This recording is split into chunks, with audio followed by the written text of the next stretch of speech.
So hello students, welcome to physics. I am possible class. So in today's lecture we will discuss the cantilever and expression for its depression.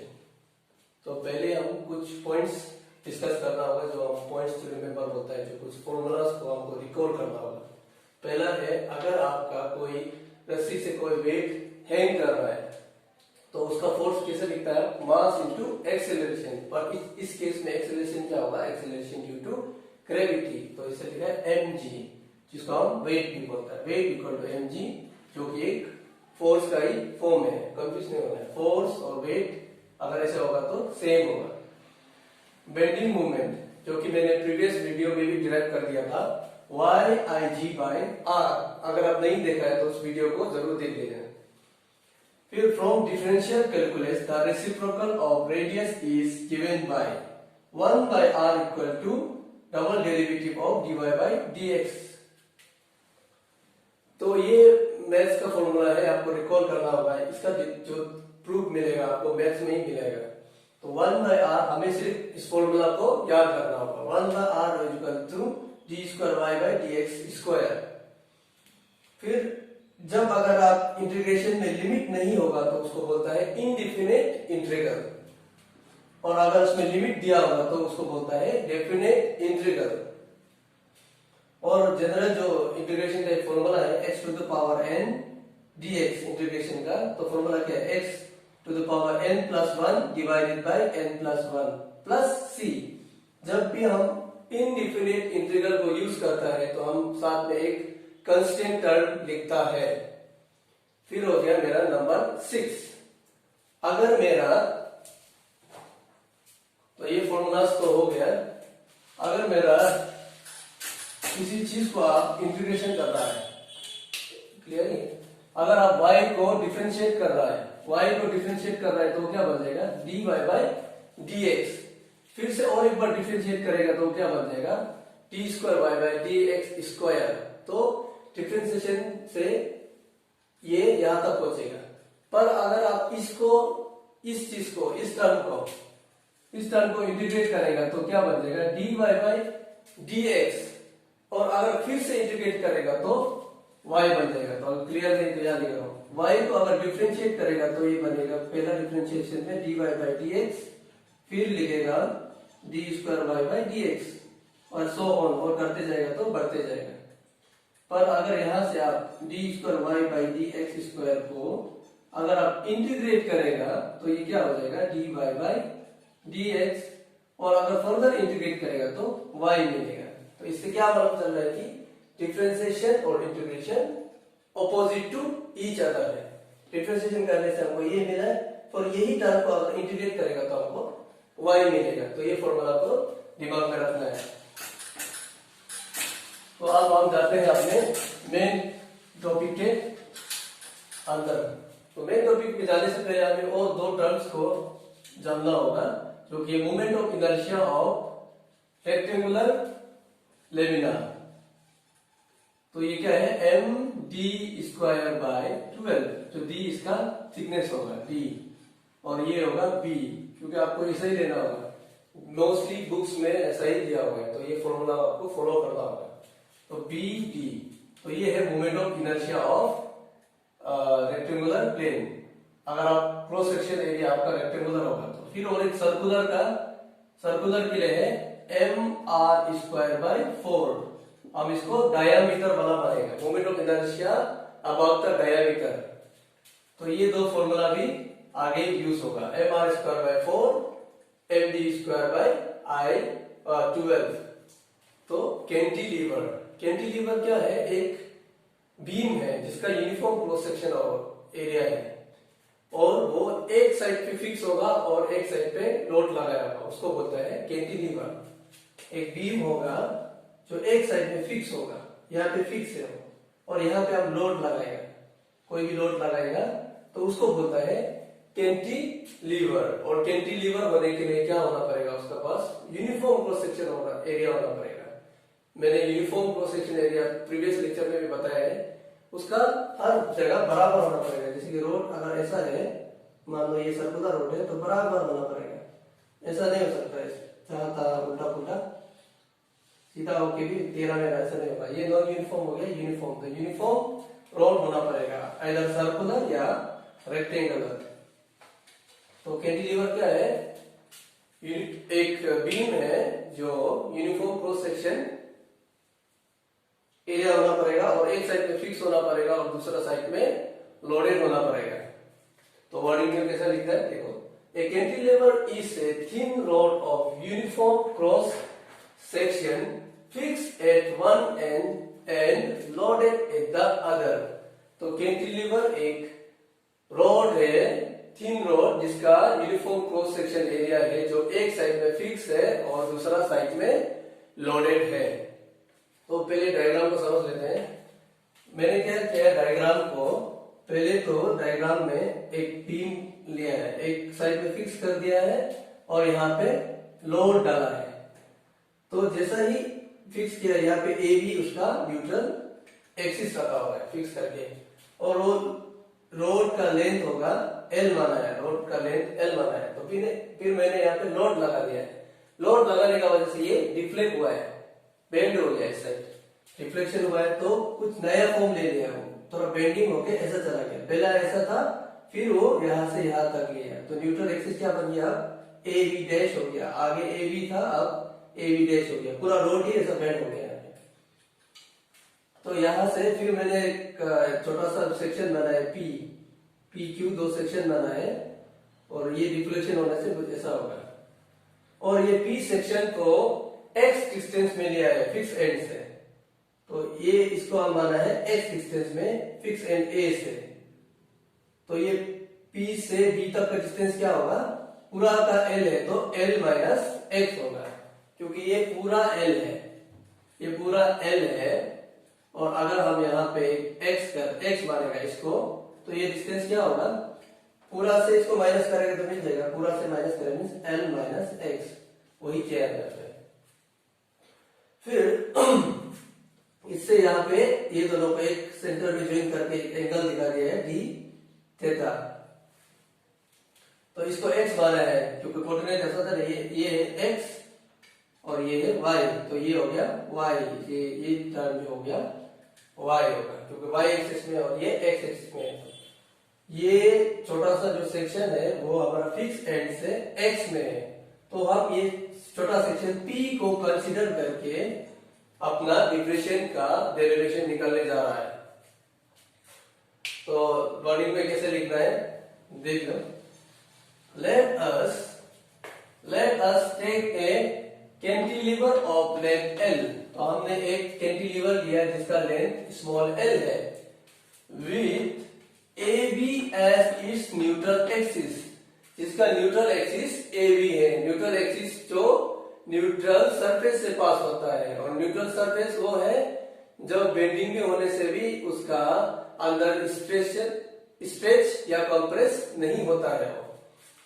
Cantilever is fixed at end A, तो cantilever and ए में fix है, जैसे कि diagram पे दिखाया है। End load W is suspended at end B, और यहाँ पे लोड W जो एंड बी में लटका है, जिसका वजह से वो डिफ्लेक्ट हुआ है।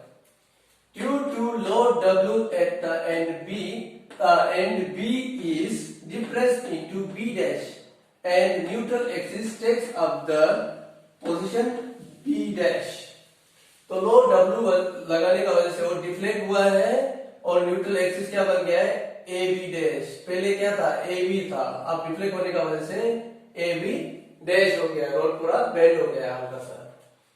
अब क्या करेगा? Consider a section P of the beam.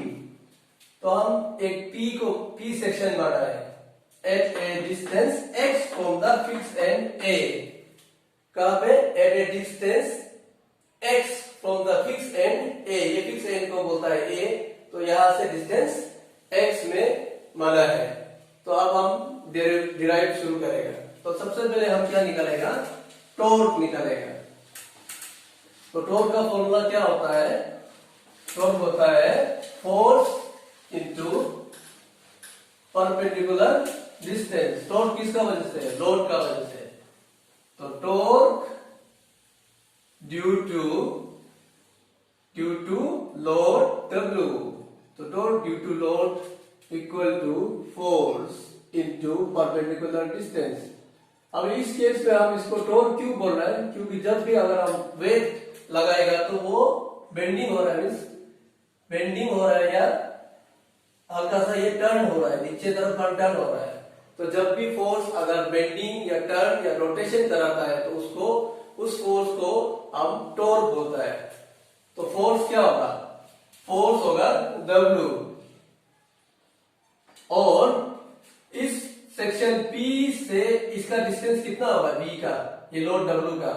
अगर आप यहाँ पे यहाँ से मान लो एक लाइन ड्रॉ कर दिया और इधर का भी ये P से सीधा लेके एक लाइन ड्रॉ कर लिया, तो कितना डिस्टेंस है इधर होगा इसका, परपेंडिकुलर डिस्टेंस कितना है, L माइनस एक्स, क्योंकि यहाँ पे लोड है और यहाँ पे हम सेक्शन P से ले रहा है, तो सेक्शन P से ले रहा है तो क्या होगा डिस्टेंस L माइनस एक्स, तो ये होगा हमारा परपेंडिकुलर डिस्टेंस।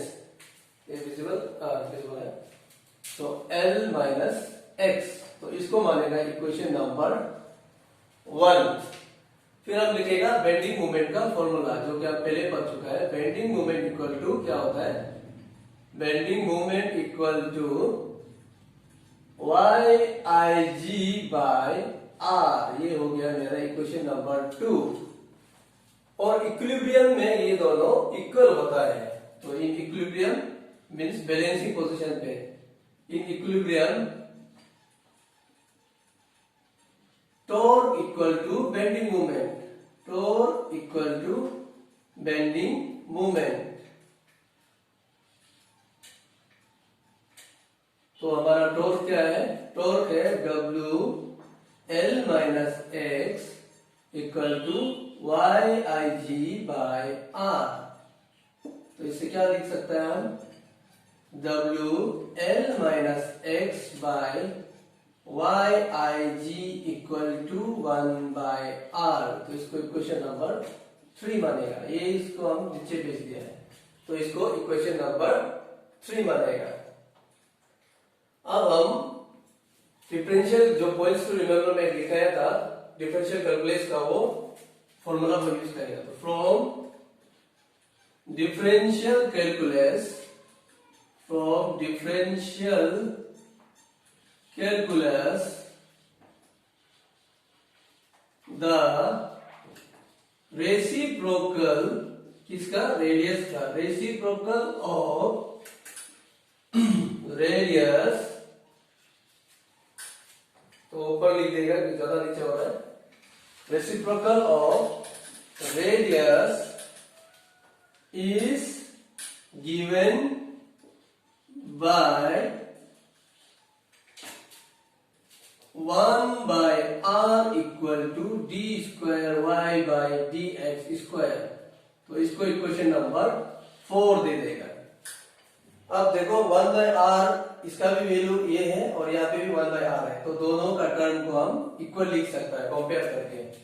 तो कंपेयरिंग कौन सा इक्वेशन, इक्वेशन 3 एंड 4 क्या मिलेगा हमको, तो इसको लिख देता हूं D square Y by dx square, क्योंकि दोनों 1 बाय R का वैल्यू है तो दोनों इक्वल होगा। तो W L minus x divided by YIG, इसके बाद ओनली मैथ्स बचेगा, तो इसको मिटा दो नीचे का।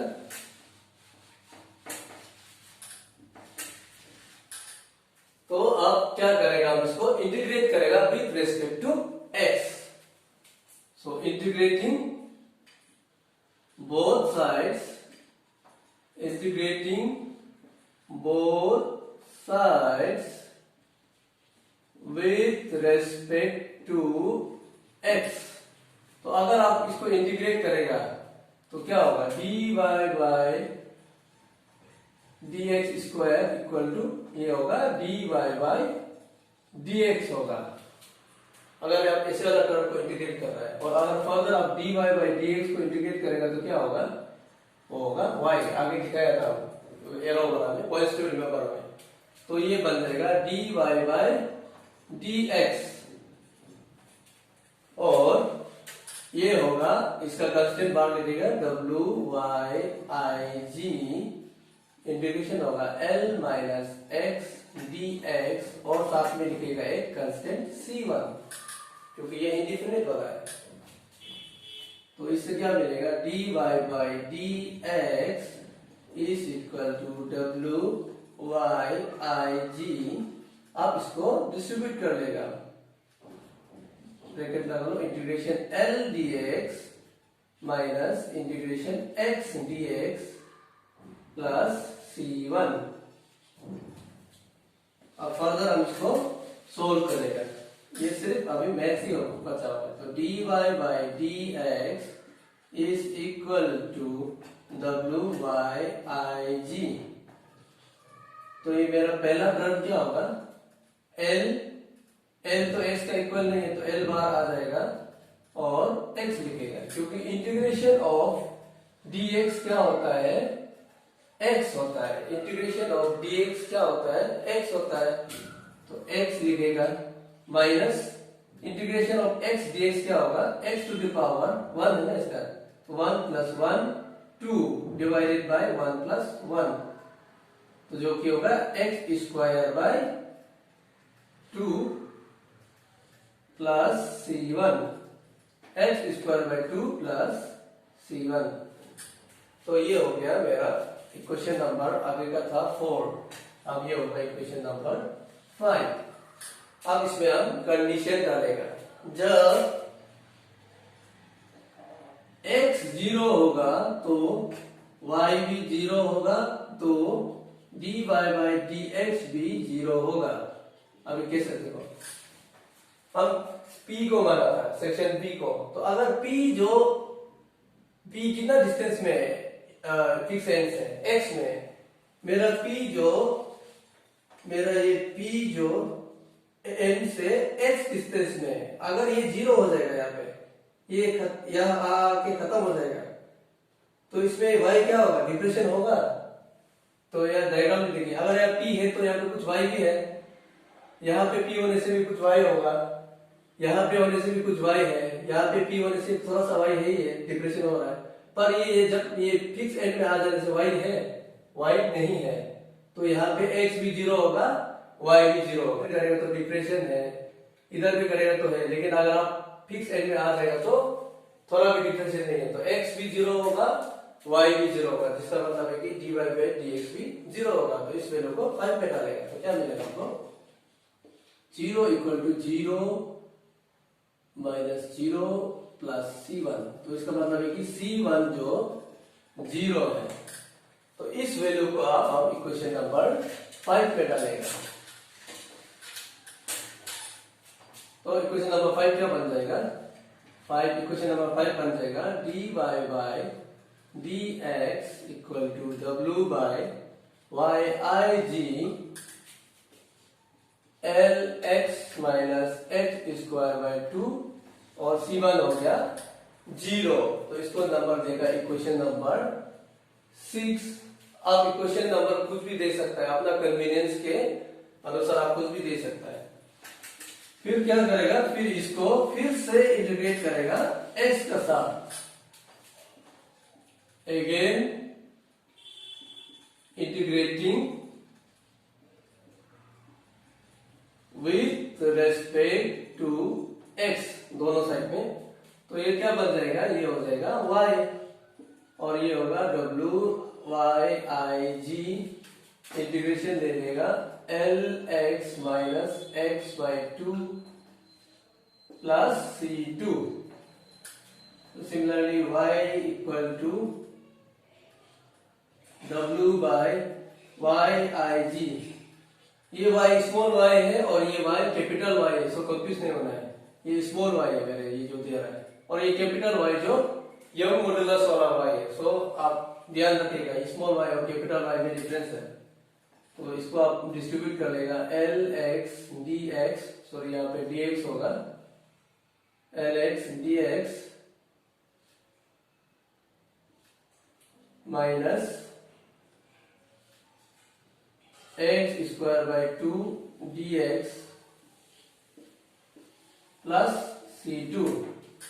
तो ये होगा y equal to w by y I g, यो मॉडल्स होगा y I g, और अंदर में होगा L x square by 2 minus x cube by 2 3 जा 6, 2 इंटू 3 होगा। ये 2 तो ही है, पहले से ये 2 है ना, ये 2 plus 1 x to the power 3 by 3 होगा, तो 2 3 जा 6, प्रैक्टिस करने से आ जाएगा, प्लस C2। अब फर्दर फिर से हम इसमें बाउंड्री कंडीशन डालेगा, same when x equal to 0 तो y इक्वल टू 0, फिर dy बाई dx भी 0। इसमें हम p सेक्शन का कंसीडर करके देख रहा है, तो इसको इसमें डाल देगा। फिर से इसको इक्वेशन नंबर 7 दे दो, तो इस वैल्यू को फिर हम इक्वेशन नंबर 7 में डालेगा। अब तो डायग्राम का भी यूज नहीं है, तो हम डायग्राम को निकाल देगा ताकि ज्यादा स्पेस मिलेगा। तो इक्वेशन नंबर 7 में डाल देगा। 7 में डालने से क्या बचेगा, सिर्फ C2 0 हो जाएगा, y equal to w by Y I G L x square by 2 minus x cube by 6, और ये हो गया 0। तो इक्वेशन नंबर हो गया 8। अब अपना डायग्राम में देखिए, डिप्रेशन का मैक्सिमम होगा जब लोड, जब ये सेक्शन हम यहाँ पे कंसीडर किया था, यहाँ पे कंसीडर करने से थोड़ा ज्यादा होगा, लेकिन यहाँ पे जब लोड जो पूरा यहाँ पे डालेगा तो डिप्रेशन मैक्सिमम होगा, लोड यहाँ पे डालेगा तो थोड़ा कम होगा, इधर में थोड़ा और कम, थोड़ा ज्यादा होगा और ज्यादा होगा। तो डिप्रेशन कब होगा ज्यादा, सबसे ज्यादा जब लोड को पूरा यहाँ डाल देगा। अगर डिप्रेशन यहाँ डालेगा तो थोड़ा कम, लोड को यहाँ डालेगा तो कम, यहाँ पे डालेगा तो कम, और लोड को आप यहाँ डालेगा तो डिप्रेशन 0 होगा।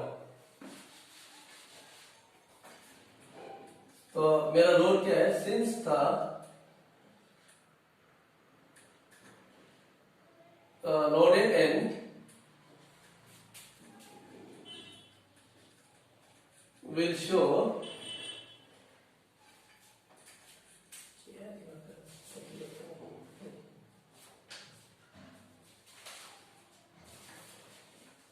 since at the loaded end the depreciation is maximum.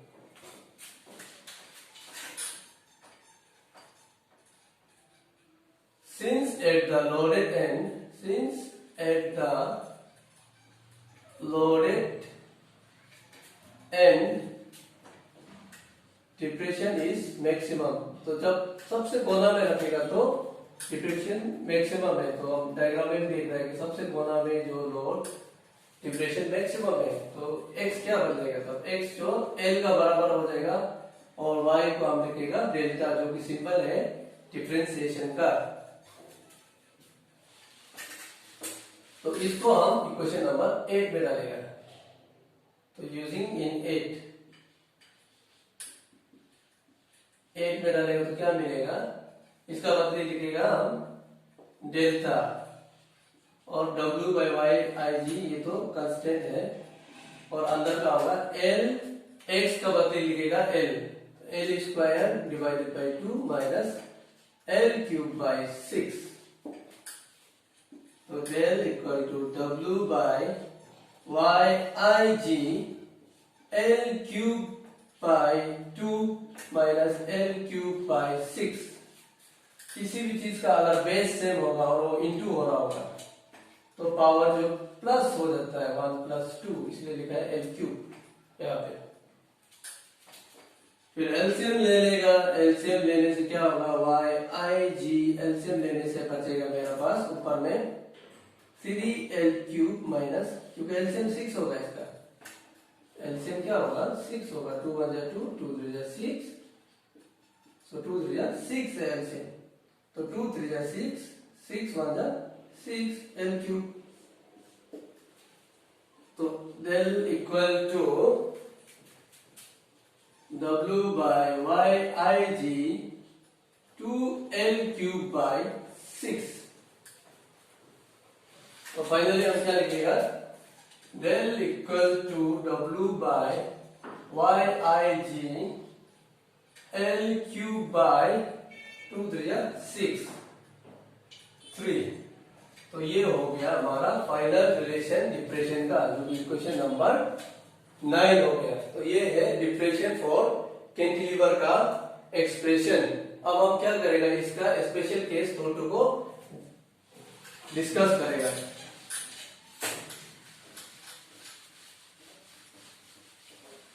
पहला है केस, स्पेशल केस। पहला केस है, पहले भी कह रहा, if the cross section is rectangular, means अगर हम रेक्टेंगुलर बीम को लेगा तो क्या होगा, then movement of inertia of a rectangle about an axis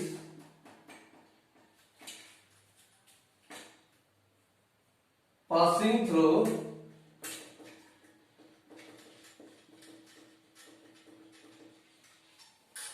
center of gravity,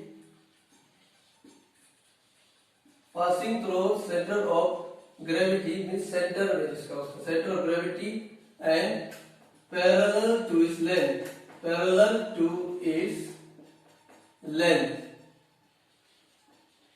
तो क्या वो मोमेंट ऑफ इनर्शिया क्या होगा, आपको याद रखना होगा md²/12, क्योंकि मैंने पॉइंट्स रिमेंबर में दिखाया था md²/12, और ये मोमेंट ऑफ इनर्शिया का फॉर्मूला था mk² = md²/12, तो इससे आपको क्या मिलता है, k² = d²/12। तो फर्दर क्या करेगा, अभी हम ये तो निकाल दिया, तो अभी IG का फॉर्मूला क्या है, IG = area into k², radius of gyration square. तो एरिया क्या होगा रेक्टेंगल का, BD, और k² का वैल्यू हम यहां से इधर प्रोडक्ट करेगा, k² का वैल्यू है d²/12, तो क्या बचेगा BD³/12। तो इस IG को हम यहां डाल देगा इक्वेशन 9 में, तो आपको रेक्टेंगल वाला मिल जाएगा। तो इक्वेशन 9 में पुट करने से क्या मिलेगा, delta = WL³ whole divided by y तो हो गया 3y हो गया, 3y लिखिएगा, IG का बदले क्या बनेगा BD³ डिवाइडेड बाय 12, तो 12 को हम ऊपर लिख लेगा। तो फाइनली मेरा क्या आएगा, डेल्टा = 3 4 12, तो 4WL³/YBD³। तो ये हो गया डिप्रेशन का फॉर्मूला अगर मेरा बीम जो रेक्टेंगुलर होगा, मीन्स उसका क्रॉस सेक्शन भी रेक्टेंगुलर होगा। अभी केस नंबर 2 को डिस्कस करेगा, अगर वो सर्कुलर होगा तो सर्कुलर होने से हम डायमीटर वाला फॉर्मूला को यूज करेगा, moment of inertia passing through the diameter. Case 2, if the cross section is circular, means अब अगर सर्कुलर बीम को यूज कर रहा है तो मोमेंट ऑफ इनर्शिया क्या है, डायमीटर वाला mr²/4, जो कि आपको याद रखना होगा। तो इसका बदली डालेगा mk², और ये है mr²/4, m कैंसिल आउट, तो k² = r²/4 बचेगा। अब इसको फिर IG वाला में डालेगा, IG geometrical moment of inertia, area into क्या था k², एरिया क्या होगा सर्कल का πr², सर्कल का एरिया होता है πr², और k का वैल्यू है r²/4, तो क्या मिलेगा πr⁴ होल डिवाइडेड बाय 4। तो इस IG का वैल्यू आप यहां डालेगा तो आपको डिप्रेशन मिल जाएगा in case of uniform circular road. तो 9 में हम डाल रहे हैं इस चीज को, 9 में डालेगा तो आपको और इक्वेशन मिलेगा, तो WL³ तो 3y, IG का वैल्यू डालेगा πr⁴, तो 4 ऊपर चला जाएगा और नीचे वाला 4। तो फाइनली मेरा रिलेशन होगा delta = 4WL³ whole divided bye 3 5y_r⁴। तो ये हो गया दूसरा फॉर्मूला। अगर उसका क्लोज सेक्शन जो सर्कुलर होगा तो ये तो केस हो गया, और पहले वाला आगे वाला ये है जनरल इक्वेशन। तो अगर आपको एग्जाम में स्पेशल केस नहीं पूछा है तो आप जनरल इक्वेशन कर लीजिए, तो अगर आप स्पेशल केस पूछा है तो स्पेशल केस कर लिखो।